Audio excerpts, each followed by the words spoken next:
স্বাগত ডিবিসি সংবাদে আপনাদের সাথে আছি রেদওয়ান আহমেদ। এবার জানাবো খবরের বিস্তারিত। বাংলাদেশ যে সংকটময় পরিস্থিতির মধ্য দিয়ে যাচ্ছে তাতে পাশে থাকবে জাতিসংঘ।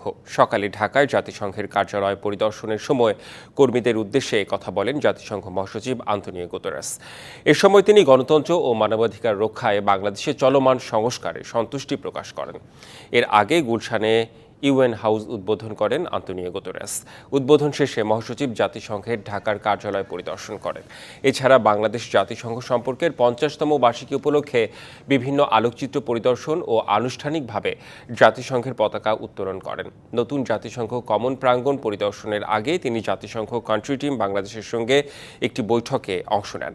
দুপুরে জাতীয় ঐকমত্য কমিশন ও সুশীল সমাজ বিএনপি সহ বিভিন্ন রাজনৈতিক দলের প্রতিনিধিদের সাথে বৈঠকে অংশ নেবেন Guterres.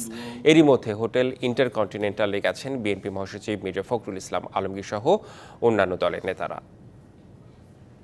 Is your absolutely outstanding hospitality that I witnessed yesterday.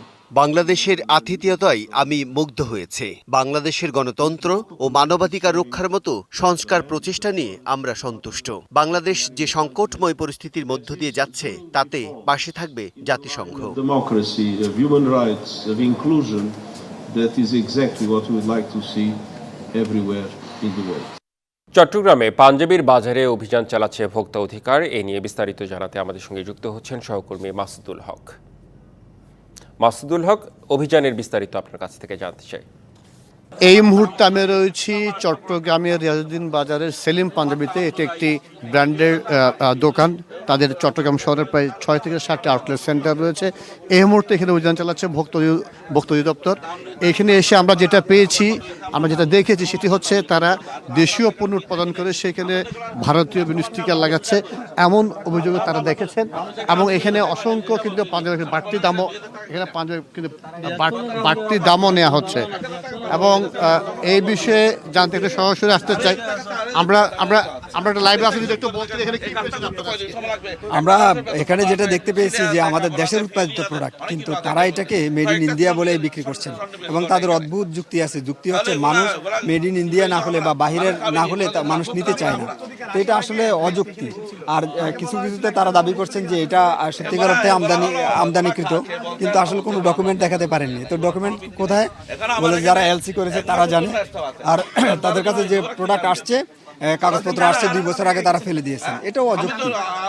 এর আগে বলে রাখি, তাহলে মূল্য কিভাবে তারা নির্ধারণ করেন? এটার ক্রয়ের কোনো ডকুমেন্ট তারা দেখাতে পারে না। ওদের বিরুদ্ধে কি ব্যবস্থা নেওয়া যেতে পারে? আমরা 2 লক্ষ টাকা অর্থদণ্ড করেছি এবং সতর্ক করেছি। তবে এর আগেও তাদের একটা প্রতিষ্ঠানে আমরা অভিযান পরিচালনা করেছিলাম, সতর্ক করেছিলাম।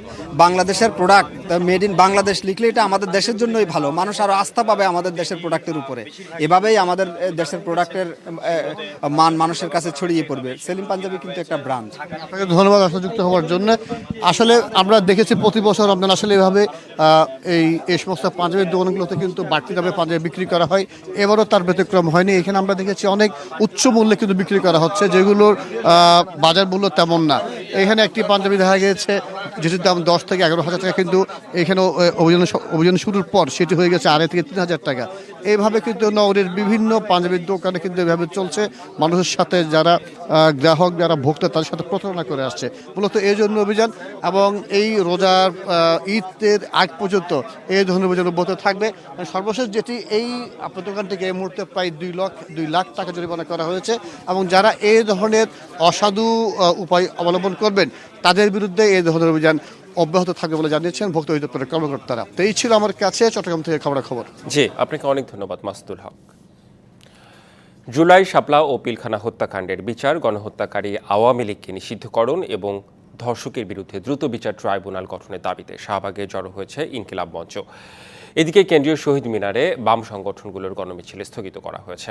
আওয়ামী লীগের গুম, খুন ও গণহত্যাকে শাহবাগে আন্দোলনকারীরা বৈধতা দিয়েছে মন্তব্য করে শাহবাগের আন্দোলনকারীদের শাহবাগী আখ্যা দিয়ে ইনকিলাব মঞ্চের মুখপাত্র শরীফ ওসমান হাদি ঘোষণা দেন, তারা রাজপথে নামলে প্রতিহত করে আইনশৃঙ্খলা বাহিনীর কাছে সুপর্দ করা হবে। বলেন, ভারতের প্রেসক্রিপশনে কেউ জুলাইকে ধ্বংস করতে চাইলে তাদের 20 দাঁত উপড়ে ফেলা হবে। এ সময় ধর্ষকদের বিচারের জন্য বিশেষ ট্রাইব্যুনাল গঠন করে 90 দিনের মধ্যে বিচার নিশ্চিত করার দাবিও জানান তিনি।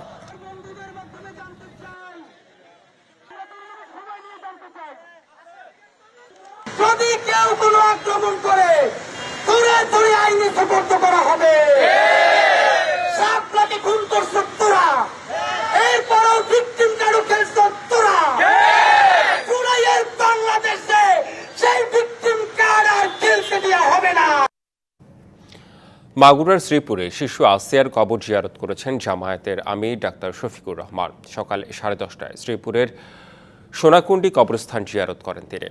পরে আসিয়ার পরিবারের সাথে দেখা করেন, সমবেদনা জানান তিনি। এ সময় তিনি শিশু আসিয়ার পরিবারের পাশে থাকার ঘোষণা দেন। এ সময় জামায়াতের আমির বলেন, 90 দিনের মধ্যে ধর্ষণের বিচার করতে হবে এবং ধর্ষকের সর্বোচ্চ শাস্তি মৃত্যুদণ্ড নিশ্চিত করতে হবে। তা না হলে এই ধরনের ঘটনা ঘটতেই থাকবে। এরপর সোনাকুণ্ডি স্কুল মাঠে বক্তৃতা করেন।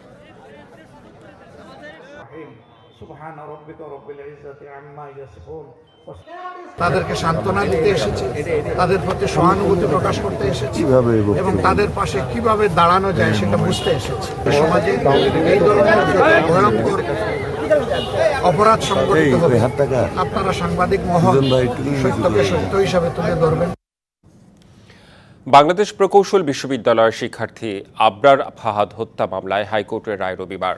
বিচারপতি AKM আসাদুজ্জামান ও বিচারপতি সৈয়দ এনায়েত হোসেনের হাইকোর্ট বেঞ্চ রায়ের জন্য এই দিন ধার্য করেছেন। শনিবার সুপ্রিম কোর্টের ওয়েবসাইটে এই কার্যতালিকায় আছে। এর আগে আবরার ফাহাদ হত্যা মামলায় ডেথ রেফারেন্স ও আসামিদের আপিলের ওপর 24শে ফেব্রুয়ারি শুনানি শেষ করে রায়ের জন্য অপেক্ষমান রাখা হয়। 2019 সালের 7ই অক্টোবর রাতে বুয়েটের দ্বিতীয় বর্ষের ছাত্র আবরার ফাহাদকে ছাত্রলীগের একদল নেতাকর্মী পিটিয়ে হত্যা করে। 2021 সালে 8ই ডিসেম্বর হত্যাকাণ্ডে জড়িত বুয়েটের 20 শিক্ষার্থীকে মৃত্যুদণ্ড দেয় আদালত। আরও 5 শিক্ষার্থীর যাবজ্জীবন কারাদণ্ড হয়। গেল বছরের 28শে নভেম্বর হাইকোর্ট বেঞ্চে এ বিষয়ে শুনানি শুরু হয়। ট্রেনে ঈদযাত্রায় আজ দেয়া হচ্ছে 25শে মার্চের টিকিট। সকাল থেকে রেলওয়ের পশ্চিমাঞ্চলের আন্তনগর ট্রেনের টিকিট বিক্রি চলছে। অন্যদিকে দুপুর 2টায় বিক্রি শুরু হবে পূর্বাঞ্চলের আন্তনগর ট্রেনগুলোর টিকিট। শুক্রবার অনলাইনে 24শে মার্চের অগ্রিম টিকিট বিক্রির মধ্য দিয়ে শুরু হয় এবারের ঈদযাত্রার আগাম টিকিট বিক্রি। এবার ঈদযাত্রায় ঢাকা থেকে ছেড়ে যাওয়া ট্রেনের মোট আসন সংখ্যা 35,935টি। তবে কমলাপুর রেল স্টেশনে কাউন্টার থেকে কোনো টিকিট বিক্রি হচ্ছে না, যার কারণে টিকিটের জন্য যাত্রীদের দীর্ঘ লাইন কিংবা ঘন্টার পর ঘন্টাও অপেক্ষা করতে হচ্ছে না। অনলাইনে টিকিট কাটতে না পেরে কাউন্টারে চলে আসছেন যাত্রীরা। বলেন, অল্প সময়ে গতকালের টিকিট শেষ হয়ে যাওয়ায় 2 দিন ধরে ঘুরে বেড়াচ্ছেন টিকিট ক্রয়ের জন্য।